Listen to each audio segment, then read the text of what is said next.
నమస్కారాలండి. ఈరోజు నెల్లూరులో అటు ఇరిగేషన్ అధికారులు, మున్సిపల్ కార్పొరేషన్ అధికారులు, తర్వాత రెవెన్యూ వాళ్ళు, గ్రీన్ కార్పొరేషన్ అధికారులు వాళ్ళందరితో యాక్చువల్గా ఈరోజు నెల్లూరులో ఉన్న కెనాల్స్ మెయిన్గా అంటే నెల్లూరులో మీకు అందరికీ తెలుసు సరేపల్లి కెనాల్ ఒకటి నెల్లూరు సిటీ మధ్య నుంచి పోతుంది. అది కాకుండా రామిరెడ్డి కెనాల్ అని, ఉయ్యాల కాలువ, ఇలా మల్లప్ప కాలువ, ఇట్లా అనేక కాలువలు ఉన్నాయి. ఇవన్నీ ఎప్పటి నుంచో ఫామ్ అయినాయి, ఇప్పుడు కాదు. నెల్లూరు చెరువు ఫామ్ అయిన ముందు నుంచి ఫామ్ అయినవి.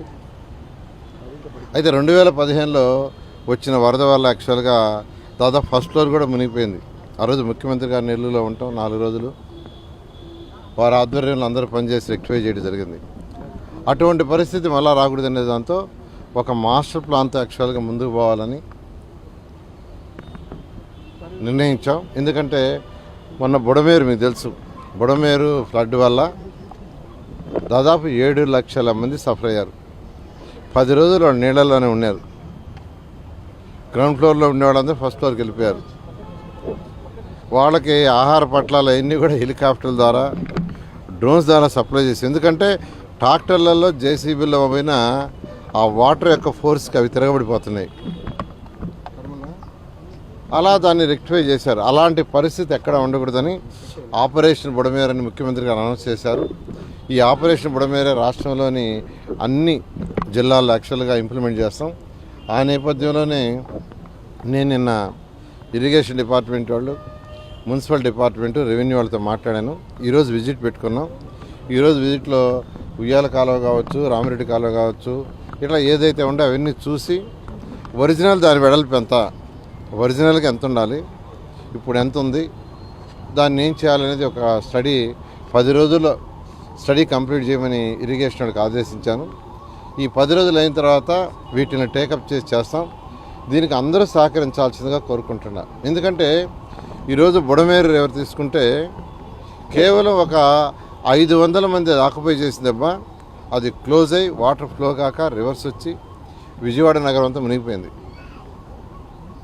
మనకు కూడా అంతే. ఆ రోజు 2015లో వచ్చిన ఫ్లడ్ తీసుకుంటే స్వర్ణాల చెరువు నుంచి వచ్చిన excess flow water original canal నుండి అట్నే కానీ ఫ్లో అయితే దానివల్ల ఆ రోజు అంత డ్యామేజ్ అయ్యేది కాదు. ఒరిజినల్ కెనాల్ని అటు ఇటు ఆక్యుపై చేసి క్లోజ్ చేసుకున్నారు. దాంతో ఏమైందంటే వాటర్ రివర్స్ కొట్టింది, ఇళ్ళకి వచ్చింది. కాబట్టి నేను అందరికీ ఒకటే చెప్తున్నాను, అందరూ సహకరించండి. ఇప్పుడు నేను అడిగా, ట్రంక్ రోడ్లో విఆర్ఐ స్కూల్ ముందుండే రోడ్లో కింద వెడల్పు ఎంత ఉంది డ్రైన్, నాకు బాగా తెలుసు. ఒకప్పుడు చిన్నప్పుడు అది రోడ్డు ఉండేది కాదు, ఒక పక్క రోడ్డు ఉండేది, ఒక పక్క పెద్ద కెనాల్ ఉండేది. సరేపల్లి కాలంలో సగం అంత కెనాల్. సరే ఇరిగేషను ఎక్కువ లేదు, ఇరిగేషన్ జరగట్లేదు కాబట్టి దాన్ని కొంత తగ్గించారు.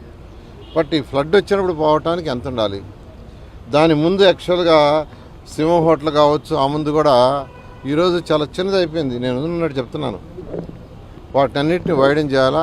నేను అందరిని ఒకటే చెప్పేది, పేదలు నిరుపేదలు ఎక్కడున్నా వాళ్ళకి మాత్రం ఇబ్బంది కలిగించాం. వాళ్ళకి ఆల్టర్నేట్ చూపించి వాళ్ళని షిఫ్ట్ చేసి అవి వైడెన్ చేస్తాం. అలాగంటే పార్టీ నాయకులు ఎవరైనా, ఏ పార్టీ అయినా, మా టీడీపీ పార్టీ కావచ్చు, ఇతర పార్టీ వాళ్ళు ఎవరైనా, ఎంత పెద్ద నాయకులైనా, నేను ఒకటే చెప్తున్నాను, ఇక్కడ కాంప్రమైజ్ అయ్యేది లేదు. 10 మంది కోసం లక్షల మందిని ఇబ్బంది అందరూ సహకరించాలిగా కోరుతున్నాను. ఈరోజు యాక్చువల్గా టోటల్ ప్రోగ్రాము ఈ ఇరిగేషన్ కెనాల్స్ వాటిని స్టడీ చేసి చేయటం. Thank you.